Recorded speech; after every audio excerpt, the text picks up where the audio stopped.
ಅಧ್ಯಕ್ಷರೇ, ಉತ್ತರ ಬಂದಿದೆ. ಎತ್ತಿನೊಳೆ ಯೋಜನೆ ಪ್ರಾರಂಭ ಆಗಿ ಕರ್ನಾಟಕ ರಾಜ್ಯದಲ್ಲಿ ಸುಮಾರು 10-12 ವರ್ಷಗಳು ಕಳೀತಾ ಬಂತು. 24,000 ಕೋಟಿ ರೂಪಾಯಿ ಹಣವನ್ನು ಕರ್ನಾಟಕ ಸರ್ಕಾರ ಆ ಯೋಜನೆಗೆ ಖರ್ಚು ಮಾಡಿದೆ. ಖರ್ಚು ಮಾಡಿ ಆ ಯೋಜನೆಯ ಉದ್ಘಾಟನೆನೂ ಆಗೋಯ್ತು. ಸನ್ಮಾನ್ಯ ಮುಖ್ಯಮಂತ್ರಿಗಳೇ 24ನೇ ಇಸ್ವಿನಲ್ಲಿ DK ಶಿವಕುಮಾರ್ ಅವರು ಸೇರಿ, ಉಪಮುಖ್ಯಮಂತ್ರಿಗಳು ಸೇರಿ ಆ ಯೋಜನೆಯನ್ನು ಉದ್ಘಾಟನೆ ಮಾಡಿದರು. ಅಲ್ಲಿ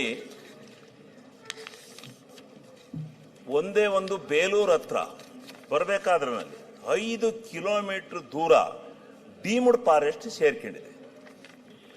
ಆ ಡೀಮ್ಡ್ ಫಾರೆಸ್ಟ್ ಸೇರ್ಕೊಂಡಿರ್ತಕ್ಕಂಥ ಡೀಮ್ಡ್ ಫಾರೆಸ್ಟ್ನಲ್ಲಿ ಮೊದಲು ಇದೇ ಅರಣ್ಯ ಇಲಾಖೆಯವರು ಬಂದು ಇದು ನಮಗೆ ಸೇರಿದ್ದಲ್ಲ, ನೀವು ಹಾಕ್ಕೊಂಡು ಹೋಗಿ ಅಂತೇಳಿ ಹೇಳಿದರು. ನೀವು ಕೆಲಸನ ಕಾಮಗಾರಿನ ಮುಗಿಸಿ ಅಂತ ಹೇಳಿದರು. ಕಾಮಗಾರಿನೂ ಮುಗೀತು. ಆಮೇಲೆ ಆ ರೈತರಿಗೆ ಯಾರು ಆ ಜಮೀನಿನಲ್ಲಿ ಸ್ವಾಧೀನದಲ್ಲಿದ್ದರೋ ಅವ್ರಿಗೆ ಸ್ವಾಧೀನದಲ್ಲಿದ್ದಂಥ ರೈತರಿಗೆ ಪರಿಹಾರನೂ ಕೊಟ್ಟಾಯ್ತು. ಸರ್ಕಾರದಿಂದ ಪರಿಹಾರನೂ ಕೊಟ್ಟಾಯ್ತು. ಕೊಟ್ಟ ಆದಮೇಲೆ ಇವರು ಇಲ್ಲ, ಇದು ನಮ್ಮದು ಡೀಮ್ಡ್ ಫಾರೆಸ್ಟು, ನಮ್ಮಿ ಸೇರ್ಬೇಕಿದು, ನೀವು ಅಕ್ರಮ ಮಾಡಿದಿರಿ ಅಂತೇಳಿ ಬಂದರು. ಆಮೇಲೆ ಒಂದು ವರ್ಷಗಳ ಕಾಲ ಸತತವಾದಂಥ ಚರ್ಚೆ, ಮೀಟಿಂಗು ಇದನ್ನ ಆದಮೇಲೆ ಎಷ್ಟು ಭೂಮಿ ಹೋಗಿದೆ ಅಷ್ಟು ಭೂಮಿನ ಬದಲಿ ಭೂಮಿ ಕೊಡಬೇಕು ಅಂತ ಹೇಳಿದರು.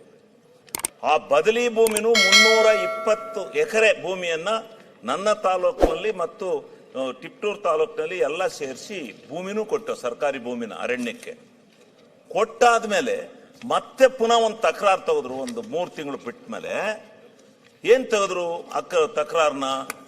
ನೀವು ಕಾಲಿಂಗ್ ಅಟೆನ್ಷನ್ 69 ಏನಿದು? ಒಂದ್ ನಿಮಿಷ, 69 ಇಲ್ಲ ತಡ್ರಿ, ಇದಾಯ್ತು. 69 ಹೋಯ್ತು. ಯಾಕಂಗ ಆಡ್ತೀರಾ ನೀವೆಲ್ಲ?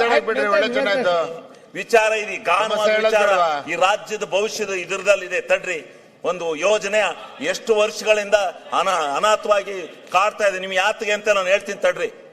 ಅದಾದ್ಮೇಲೆ ಮತ್ತೊಂದು ಅಬ್ಜೆಕ್ಷನ್ ಹಾಕಿರು. ಅಲ್ಲಿ 2 ಸೈಡ್ನಲ್ಲಿ ಏನ್ ತೆಗೆದಾಕಿದ್ರು 5 ಕಿಲೋಮೀಟರ್ ಭೂಮಿನ, ಅಲ್ಲಿರ್ತಕ್ಕಂಥ ಮಣ್ಣನ್ನ ಹೊರಸಾಕ್ಸಿದ್ರು. ಅದು ನಮಗೆ ಅರಣ್ಯಕ್ಕೆ ಬಹಳ ಇಕ್ಕಟ್ಟಾಗುತ್ತೆ ಅಂತಕ್ಕಂಥ ಮಾತನ್ನು ಹೇಳಿದ್ರು. ಮತ್ತೆ ಪುನಃ ಅದನ್ನೂ ಸಾಕ್ಸಕ್ ತೀರ್ಮಾನ ಆಯ್ತು. ತೀರ್ಮಾನ ಆದ್ರೂ ಕೂಡ ಇವರು ಮತ್ತೆ ಪುನಃ ಇದೇ ತರ ಅಬ್ಜೆಕ್ಷನ್ ಹಾಕೊಂಡು ಅರಣ್ಯ ಇಲಾಖೆಯಲ್ಲಿ, ನಮ್ಮ ರಾಜ್ಯ ಅರಣ್ಯದ ಅಲ್ಲ ತಪ್ಪು, ನಮ್ಮ ಮಂತ್ರಿಗಳು ನಮ್ಮ ಪರವಾಗಿ ಕೆಲಸ ಮಾಡಿದ್ದಾರೆ. ನಾವು ಅವ್ರಿಗೆ ಕೃತಜ್ಞತೆ ಸಲ್ಲಿಸಿದ್ವಿ. 2 ಸಾರಿ ವಿಸಿಟ್ನು ಮಾಡಿದ್ದಾರೆ. 2 ವರ್ಷಗಳಿಂದ ಸುಮಾರು 3 TMC 4 TMC ನೀರ್ನ, ತುಮಕೂರಿಗೆ ಬರಬೇಕಾದಂತ ನೀರನ್ನ ಅರಸೀಕೆರೆ ಮೇಲೆ ಆ ನೀರನ್ನ ತಗೊಂಡೋಗಿ ವಾಣಿ ವಿಲಾಸ ಸಾಗರಕ್ಕೆ ಡಂಪ್ ಮಾಡಿದೀವಿ. ವಾಣಿ ವಿಲಾಸ ಸಾಗರಕ್ಕೆ ಹೋಗ್ತಾ ಇದೆ ನೀರು, ನಮಗೆ ತುಮಕೂರಿಗೆ ಬರಬೇಕಾದಂತ ನೀರು. ಇಂಥ ಯೋಜನೆನ ಕೇಂದ್ರ ಸರ್ಕಾರ 16 ಸಾರಿ ಹೋಗಿ ಮನವಿ ಕೊಟ್ಟಿದ್ದೀವಿ. ಅಲ್ಲಿ ಮಂತ್ರಿಗಳನ್ನು ಕಂಡಿದ್ದೀವಿ. ಕರ್ನಾಟಕ ರಾಜ್ಯದ ಮೇಲೆ ದ್ವೇಷವೋ ಇಲ್ಲ ಇವ್ರಿಗೇನಾದ್ರು ನೀರಾವರಿ ಯೋಜನೆಗಳು ಈ ರಾಜ್ಯದಲ್ಲಿ, ಈ ರಾಷ್ಟ್ರದಲ್ಲಿ ಆಗಬೇಕು ಅಂತಕ್ಕಂಥ ಭಾವನೆ ಏನಾರ ಇದೆಯೋ ಇವರಿಗೆ, ಕೇಂದ್ರ ಸರ್ಕಾರಕ್ಕೆ? ಕೇಂದ್ರದ ಅರಣ್ಯ ಮಂತ್ರಿಗಳನ್ನ ನಾನು ಈ ಸದನದ ಮುಖಾಂತರ ಒತ್ತಾಯ ಮಾಡ್ತೀನಿ. ಈ ರಾಜ್ಯದ ಜವಾಬ್ದಾರಿ ಹೊತ್ತಿರ್ತಕ್ಕಂಥ, ಇಲ್ಲಿಂದ ಹೋಗಿ 2-3 ಜನ ಮಂತ್ರಿಗಳಾಗಿದ್ದಾರಲ್ಲ ಆ ಪುಣ್ಯಾತ್ಮರು, ಅವರು ಈ ಯೋಜನೆಗೆ ಬಂದಿರತಕ್ಕಂಥ ಈ ಕಂಟಕವನ್ನು ನಿವಾರಣೆ ಮಾಡಿ ಆ ಎತ್ತಿನೊಳೆ ನೀರನ್ನ ಕೋಲಾರಕ್ಕೆ ಕುಡಿಯೋ ನೀರನ್ನ ಕೊಡಬೇಕದು. ಕೋಲಾರದವರೆಗೆ ಹೋಗ್ಬೇಕು, ನೀರು ಸಿಗುತ್ತೆ. ಇವತ್ತು 288 ಕೋಟಿ ರೂಪಾಯಿ ಕರೆಂಟ್ ಬಿಲ್ ಅನ್ನ ಕಟ್ಟಿಲ್ಲ, ನೀರು ಒಡೆದದ್ದನ್ನ ಅಂತ, ನೀರನ್ನ ಒಡೆದದ್ದನ್ನ 288 ಕೋಟಿ ಕರೆಂಟ್ ಬಿಲ್ ಕೊಟ್ಟಿಲ್ಲ ಅಂತೇಳಿ ಎತ್ತಿನೊಳೆ ಆಫೀಸನ್ನ ಮೇಲೆ ಮುತ್ತಿಗೆ ಹಾಕಿದ್ದಾರೆ KEB ಅವರು. ಆದ್ರೆ ಇವತ್ತು ನಮಗೆ ನೀರು ತಲುಪಿಲ್ಲ. ನೀರು ತಲುಪದೇ ಇರೋದಕ್ಕೆ ಇದು ಇಷ್ಟು ವರ್ಷಗಳಿಂದ 24,000 ಕೋಟಿ ರೂಪಾಯಿ ಹಣವನ್ನ ಖರ್ಚು ಮಾಡಿ, ಕರ್ನಾಟಕ ರಾಜ್ಯದ ಹಣವನ್ನ, ಕೇಂದ್ರ ಸರ್ಕಾರದಲ್ಲ ಹಣ ಇದು, ಕರ್ನಾಟಕ ರಾಜ್ಯದ ಬಕ್ಕಸ್ತಿಂದ ಖರ್ಚು ಮಾಡಿರುತ್ತ ಹಣ, ಇವರು ಈ ವಿರೋಧಿ ಧಾರಣೆಯನ್ನ ತೋರಿ ಇವತ್ತಿನ ದಿವಸ ನೀರು ಬಂದಿಲ್ವಲ್ಲ, ಇದಕ್ಕೆ ನಾನು ಇವತ್ತು ಈ ಸದನದ ಮುಖಾಂತರ ಎಚ್ಚರಿಕೆಯನ್ನ ಕೊಡ್ತಾ ಇದ್ದೇನೆ ಮತ್ತು ಮನವಿನೂ ಮಾಡ್ತಾ ಇದ್ದೇನೆ. ಬಹಳ ದುಃಖದಿಂದ ಈ ಮಾತನ್ನು ಹೇಳ್ತಾ ಇದ್ದೀನಿ. ಜಾತಕ ಪಕ್ಷಿಗಳಂತೆ ನೀರನ್ನ ಕಾಯ್ಕೊಂಡು ಕೂತಿದ್ದೇವೆ ನಾವು. ಆ ನೀರನ್ನ ಕೊಡ್ಲಿಕ್ಕೆ ಪ್ರಾಮಾಣಿಕವಾದಂತ ಪ್ರಯತ್ನವನ್ನ ನಮ್ಮ ಏನು ಕೇಂದ್ರ ಸರ್ಕಾರದಲ್ಲಿ ಇರ್ತಕ್ಕಂಥ ಅರಣ್ಯ ಇಲಾಖೆ ಒಂದು ತೊಂದರೆಯನ್ನ ನೀಡ್ತಾ ಇದೆ, ಅದನ್ನ ನಿವಾರಣೆ ಮಾಡಿ. ಹೌದು, ನಾನು ಇವರೇ ಬೆಲ್ಲದ್ರವ್ರೆ 4 ಸಾರಿ ನಾನು ಹೋಗಿದ್ದೀನಿ ಆ ಆಫೀಸ್ಗೆ. ಅಲ್ಲಿ ಯಾರು ನಮ್ಮನ್ನು ಕೇಳಲಿಲ್ಲ, ಏನ್ ತಪ್ಪು ಮಾಡಿದೀವಿ ಅಂತ. ಭೂಮಿನೂ ಕೊಟ್ಟಿದೀವಿ. ಯಾರು ಏನು ಇದು ಕೇಂದ್ರ ಸರ್ಕಾರ ಈ ರೀತಿ ರಾಜ್ಯ ಸರ್ಕಾರಗಳಲ್ಲಿ ಆಗ್ತಕ್ಕಂತ ಯೋಜನೆಗಳಿಗೆ ನಮಗ್ ಕೇಳಿದ್ರೆ ಅಲ್ಲ, ನೀವು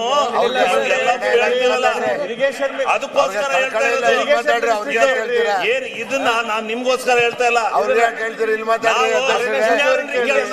ರಾಜ್ಯ ಸರ್ಕಾರದಿಂದ್ರೆ ಕೇಳ್ಬೋದಾಯ್ತು.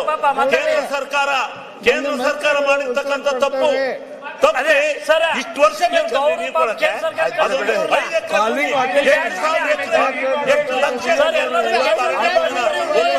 ಸಾಯ್ತಾ ಇದ್ದಾರೆ.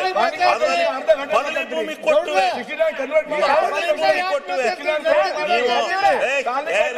ನಮ್ಮ ಕಷ್ಟ ನಮಗೆ ಗೊತ್ತೇ. ನೀರು ಹೋಗ್ಬೇಕು. ಈ ರೀತಿ ಧೋರಣೆನ ಕೈಬಿಡಬೇಕು ಕೇಂದ್ರ ಸರ್ಕಾರದ ನೀತಿ. ಕೇಂದ್ರ ಸರ್ಕಾರ ಈ ನೀತಿನ ನಾನು ಒಪ್ಪದಿಲ್ಲ. ದೊಡ್ಡ ರೀತಿ ಪ್ರತಿಭಟನೆಯನ್ನು ಮಾಡಬೇಕಾಗುತ್ತೆ. ದೊಡ್ಡದಾದಂತಹ ಆಂದೋಲನವನ್ನ ನಾನೇ ಕರಿತೀನಿ. ಎತ್ತಿನೊಳೆ ಎಲ್ಲ ಮಿತ್ರರನ್ನ ನಾನು ಕರೆದು, ರೈತರನ್ನ ಬಾಂಧವರನ್ನ ಕರೆದು ಒಂದು ದೊಡ್ಡ ಪ್ರತಿಭಟನೆಯನ್ನ ಕೇಂದ್ರ ಸರ್ಕಾರದ ವಿರುದ್ಧ ಮಾಡಬೇಕಾಗುತ್ತೆ. ಎಚ್ಚರಿಕೆಯನ್ನ ಹೇಳ್ತಾರೆ. ಎಮ್ಮೆಲೆ ಈ ಸಾರಿ ಬಂದು ನೀರು, ಮುಂದೆ ಸಾರಿ ಬಂದು ನೀರು ಅಂತಾರೆ. 10 ವರ್ಷದಿಂದ ಸುಳ್ಳು ಹೇಳ್ತಿರ್ತೀರ ನಾವು. ನೀರು ಬಂದು ವಾಯುವಿಲಾಸ ಸಾಗರ ಸೇರ್ತಾ ಇದ್ದಾರೆ, ಸಮುದ್ರ ಬೀಳ್ತಾ ಇದ್ದಾರೆ. ಯಾಕೆ ನೀವು ಅನ್ಯಾಯ ಮಾಡ್ತೀರಿ? ಇದಕ್ಕೆ ಕೇಂದ್ರ ರಾಜ್ಯ ಸರ್ಕಾರಗಳ ಈ ಒಕ್ಕೂಟ ವ್ಯವಸ್ಥೆಯಲ್ಲಿ ಸಂಬಂಧವೇನು? ಇದು ಕೇಂದ್ರ ಸರ್ಕಾರ ಮಾಡ್ತಾ ಅರಣ್ಯ ಇಲಾಖೆ ಅನ್ಯಾಯ. ಇದು ಉಗ್ರವಾಗಿ ಕಂಡುಹಿಡಿತೇನೆ.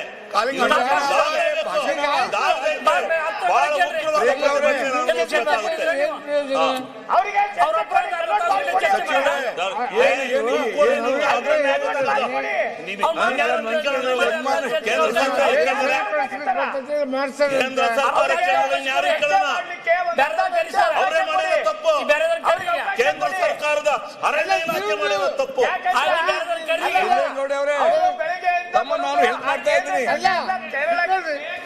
ಲೇಟೆಸ್ಟ್ ಹಾಗೂ ಇಂಟ್ರೆಸ್ಟಿಂಗ್ ಸುದ್ದಿಗಳಿಗಾಗಿ ಬಾಸ್ ಟಿವಿ ಕನ್ನಡ ಚಾನೆಲ್ನ ಸಬ್ಸ್ಕ್ರೈಬ್ ಮಾಡಿ.